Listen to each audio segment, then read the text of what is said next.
Equations of a line. This is your favorite thing that you used to do in algebra. So a couple things that we need to be able to do. We need to be able to identify the types of slope, calculate a slope with a slope formula, write an equation of a line in slope-intercept and point-slope form. Now for those of you that are taking this, you need to take these notes down. You need to put this into a new page in your notebook. So that first part, you should copy that. You should copy this picture down as well. You have the great opportunity to pause it right now. Okay? So assuming that you're coming back from the pause, let's go ahead and answer what these are. This is a positive slope. Positive.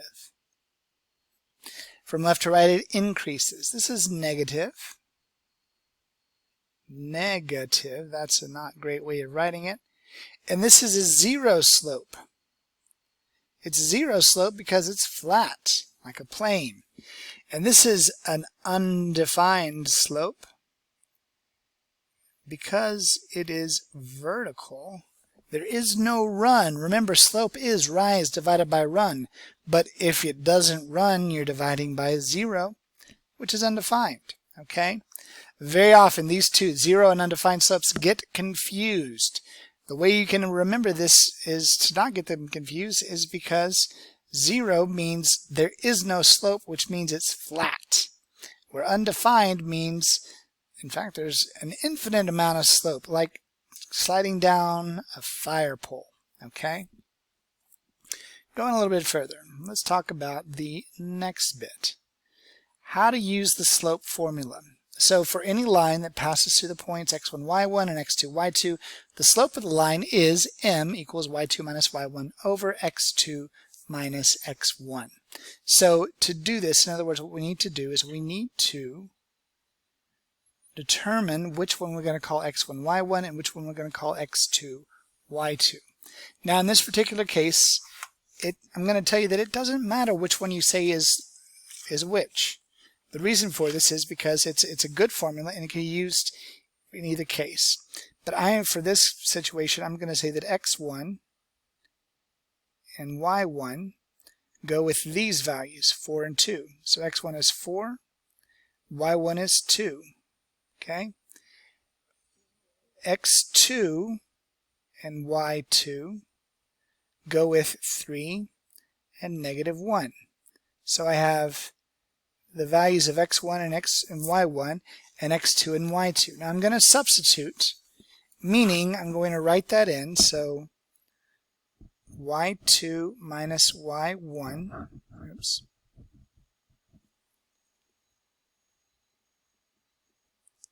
minus y1 over x2 minus x1. So what does this look like? Well, y2 is negative 1 minus y1, which is 2, divided by x2, which is 3, minus 4. Simplify the top, simplify the bottom. Negative 1 minus negative 2 is negative 3.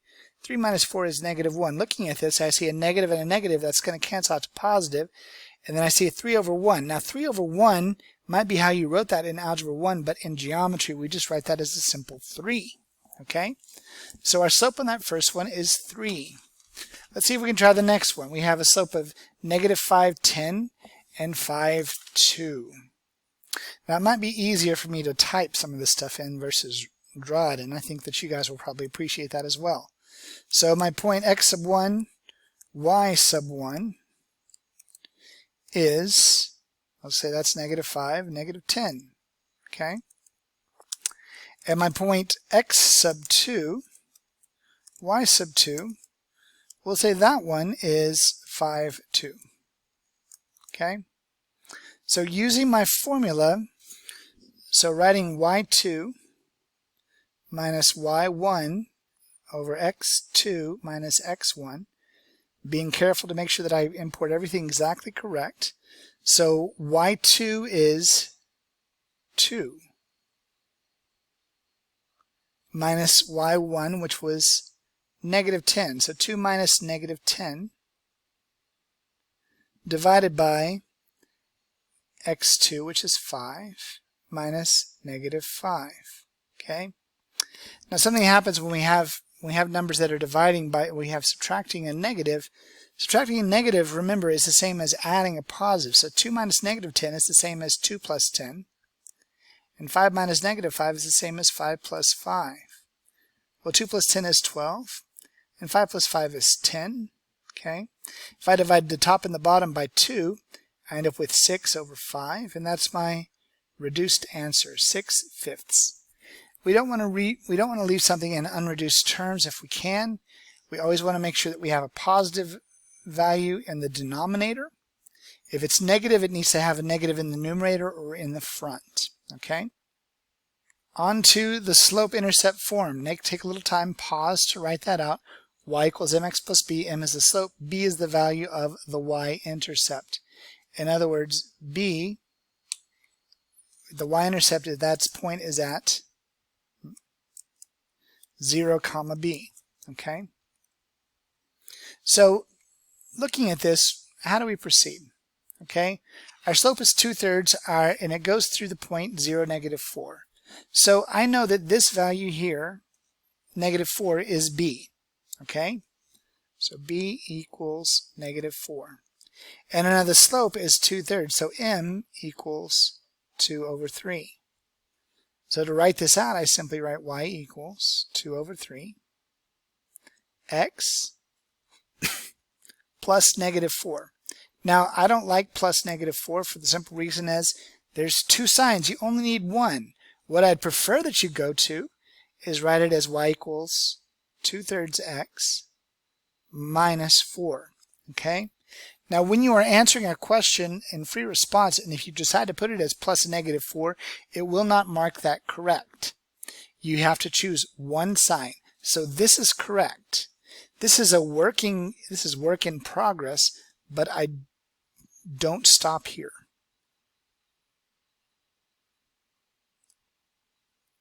And I don't care if your previous teacher wanted you to stop there. I am telling you not to, because it is not simplified. Okay? Let's keep on going. Let's look at our point, a line that passes through 0, -4, and 2, and -2, 3. Now, you see, this is our y-intercept. But where's the slope? Well, we gotta have to calculate it. So let's figure out what our slope is. M equals, so y2 minus y1 over x2 minus x1. Okay? So in this case, my y2 value would be 3 minus, now that'd be -4. My x value would be -2 minus 0. 3 minus -4 is the same as 3 plus 4, which would be 7. And -2 minus 0 is -2. So it's 7 divided by -2. Simplification, we want to put the negative in front. So we have -7/2. There's our slope, -7/2. Okay? Our equation then, y equals mx plus b. Well, -7/2 x. And b is -4, so plus a -4, or it's best just to write -7/2x minus 4. Okay? All right, one more example. We have our line here. So we have a line that passes through 4, 2, and -2, 10. So to do this, I've got to find my slope again. Okay? So y2 here would be 10 minus 2 over -2 minus 4. 10 minus 2 is 8. -2 minus 4 is -6. So 8 and -6, this simplifies to -4/3. Okay? But the problem is I've got a slope here, but I don't have my y-intercept. So I have -4/3, and I have these points 4, 2, and -2, 10, but I don't have a y-intercept. So what do I do? And I use something called the point-slope form. So my point-slope form says if I know the slope and I know a point, so the slope is m, the point is h, k, where h is the x-coordinate, k is the y-coordinate, then the equation y minus k equals m times x minus h will give me my equation. Now, I will tell you that there's two possibilities here. Remember that we found that the slope was negative 4 over 3, right? So if slope is negative 4/3 and HK is negative 4/2, is 4/2, excuse me, then our equation would be y minus 2 equals negative 4/3 times x minus 4. And that is a good equation. That equation is perfectly fine. But if I used instead my point HK of negative 2, 10, I'm going to get a different value. So in this case, it'd be y minus 10 equals negative 4/3 times x minus negative 2 would become x plus 2. So I've got two different equations here for the same line. The question is that a problem? The answer is no. Okay, so we've got the same situation. We have a point at negative 2, 10 and a point at 4, 2. Now we said my two equations were, the first one was y minus 2 equals negative 4 over 3 times x minus 4. And you look at that and you say, oh, look at that. It matches perfectly. It goes through this point. It goes through that point. Just what we would have expected it to do. Okay? Okay, but what about that other one? Let's take this off now. Let's try the other one. The second equation was y minus 10 equals negative 4 over 3 times x plus 2. What do you know? It goes through the same line. You have the same y-intercept, same x-intercept, goes through 4, 2. These two equations are different, but they describe the same line. So either equation is okay, and that's the lovely thing about point-slope form. You don't need to have a single, you can have multiple equations that represent the same line. Okay, that's it for the notes for this section. If you've made it through to this far, you're doing great. Please go ahead and look at the assignment that's in there in the Go Formative. One last thing, if you have not completed the exam, Unit 3, you should do that before Wednesday because it will be due then.